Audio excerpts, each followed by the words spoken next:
Біз қалай әрбір қазақ орыс отаршылдарына қарсы күрескенде, деколонизация барысынан өткенде, Латвия, Литва, Эстония, Грузия, Украина сияқты орыстарды, олардың қылмысын, жас қазаққа жасаған зорлығын әрбір қазақ сезініп, ештеңе айтпағанда көзімізден оларға жек көретінімізді және олардың бізге жасаған қиянатын ешқашан қабылдамайтынымызды көрсете білгенде, біз нағыз азат халық боламыз. Баяғыда ұлттық арнада істейтін бір жолдас жігітіміз күліп еді. Осы ауылдарға Қытайдың қазақтар көшіп келсе, сол ауылдан орыстар көшіп кете бастайды екен, неге дейді. Қатты әзілдесетінбіз. Мен айттым, неге? Қолында өнер бар. Бұрын сіздер ойбай содың басқасының қолынан электрик келмейді, одан басқадан сушы бола алмайды, одан басқадан дәрігер бола алмайды дедіңіздер. Біздегілер келді, бәрін тартып алды. Жиһазды да жасайды, дәрі, массаж, ине, бәрін шашайды. Шашыңды жасайды, электрикте болады, сушы да болады. Анау құсап аузынан арақ сасып кекіріп отырмай, түнгі сағат 5-те кел десең 5-те барып тұрады. Жұмыс істейді, бала шағасын асырайды. Екіншіден, сіздің көзіңізден оларға деген шексіз итағат пен құрмет шығып тұрады, ал біздің көзімізден оларға деген кек шығып тұрады дедім. Жек көреміз оларды дедім, менсінбейміз, және оны ешқашан великий деп мойындамаймыз. Великий 77 әкеңнің басы Артуршы, қайдағы саған великий деп ар жағымыздан зығырданымыз қайнап тұрады. Оның ана сасы қарағын, қолаңсасын, шуашын бәрін жек көріп тұрамыз дедім. Ол біздің көзімізден өздеріне деген жаңағы жек көруді, өздеріне ана құл құсап итағатшылықпен қараудың жоқ екенін, ал керісінше оның орнында жек көру тұрғандығын, тіпті менсінбеу тұрғандығын көрген кезде олар безіп жоғалады дедім.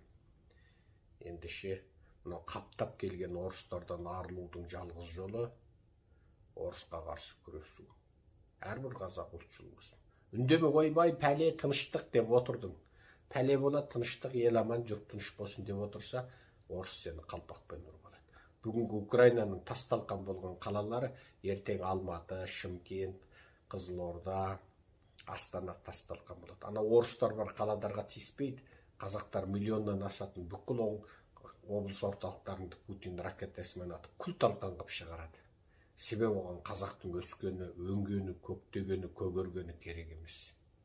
Оның алдын алатын жалғыз жол қазақ жеріне басып кірген 250 мың орысты. Енді бізге жеткен құпия деректе 1 миллион орыс кеп болды дейді. Келсе келген болар, оған бірақ дәлеліміз жоқ. Бізге бейресми деректі ақпараттар кеп жатыр, 1 миллион орыс кеп болды. Соның бәрін қысым салып отырып, Тоқаевтың өкіметін дедектетіп, теуіп отырып, кеңірдегінен қысып отырып, сол орыстың бәрін шекарадан қуып шығу керек. Бүгінгі қазақ жеріне кірген әрбір орыс, ертеңгі өлетін әрбір мың қазаққа негіз болады. Құдай сақтасын. Жаман айтпай жақсы жоқ. Бұл сөзді де қазақ айтты. Жаман айтпай жақсы жоқ. Бәле жаладан Құдай сақтасын. Жаман сөз ауыз садағасы деп бытқып отырмаңдар. Сол 31-33-те ойбай, өкімет өлтірмейді, аман болады, жаман сөз айтпаңдар деген қазақтың 4,5 миллионы қырылып қалды. Сол өлгелі жатып жаман сөз садағасы деп қырылып қалған шығар сол қазақтар. Құдай сақтасын, ел аман, жұрт тыныш болсын деп қырылып қалған шығар сол қазақтар. 21-22-де коммунистердің қолынан қырылып қалған 2,5 миллион қазақта ойбай, жаман болады, тыныш отыр, арандатпа, бүлдірме деп отырып, бір тыныш отырайық деп сөйтіп аштан қырылып қалды. Сондықтан қазақ жаман айтпай жақсы жоқ. Тең болсаң жем боласың. Сондықтан өзіңнің құқыңды өзің қорға. Құдай берген өз құқыңды өзің қорғамасаң, өз рыздығыңды өзің қорғамасаң, Құдай сені атады.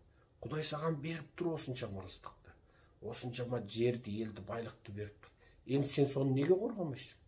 Бала меншік жеке, әйел жеке сенікі. Не сонда біреу қатын ала алмай жүрсе, жаның ашып кетіп, қатыныңды ортақтасасың ба? Тура сол сияқты нәрсе. Елде, мемлекет, отанда ешкіммен ортақ емес. Ол қазақтікі. Соны біліңдер. Аман, сау болайық.